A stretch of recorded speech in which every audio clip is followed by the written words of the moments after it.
Meditations written by Marcus Aurelius, narrated by Ciannamea. Book 1 Debts and Lessons. My grandfather Virus character and self-control. My father from my own memories and his reputation integrity and manliness. My mother her reverence for the divine, her generosity, her inability not only to do wrong but even to conceive of doing it. And the simple way she lived, not in the least like the rich.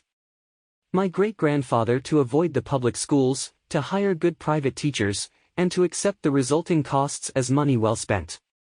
My first teacher not to support this side or that in chariot racing, this fighter or that in the games. To put up with discomfort and not make demands.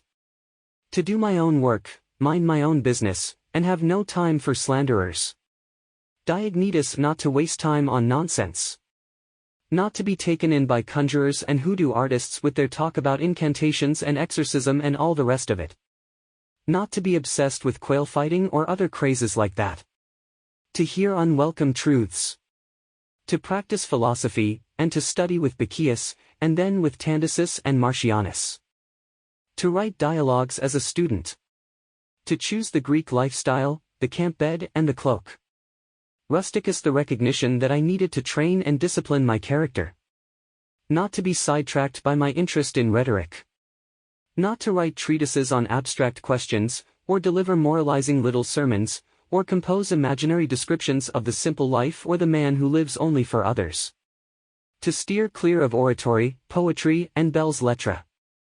Not to dress up just to stroll around the house, or things like that. To write straightforward letters like the one he sent my mother from Sinuessa. And to behave in a conciliatory way when people who have angered or annoyed us want to make up. To read attentively, not to be satisfied with just getting the gist of it. And not to fall for every smooth talker. And for introducing me to Epictetus's lectures, and loaning me his own copy. Apollonius independence and unvarying reliability, and to pay attention to nothing, no matter how fleetingly, except the logos. And to be the same in all circumstances, intense pain, the loss of a child, chronic illness. And to see clearly, from his example, that a man can show both strength and flexibility. His patience in teaching.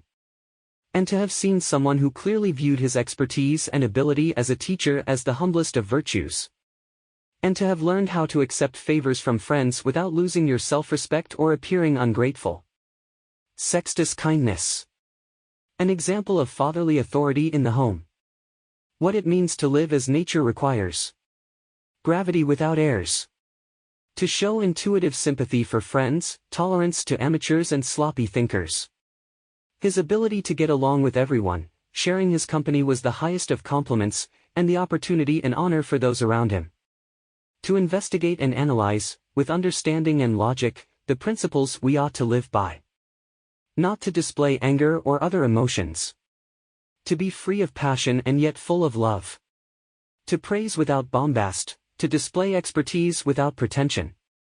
The literary critic Alexander not to be constantly correcting people, and in particular not to jump on them whenever they make an error of usage or a grammatical mistake or mispronounce something, but just answer their question or add another example, or debate the issue itself not their phrasing, or make some other contribution to the discussion, and insert the right expression, unobtrusively. Fronto to recognize the malice, cunning, and hypocrisy that power produces, and the peculiar ruthlessness often shown by people from good families.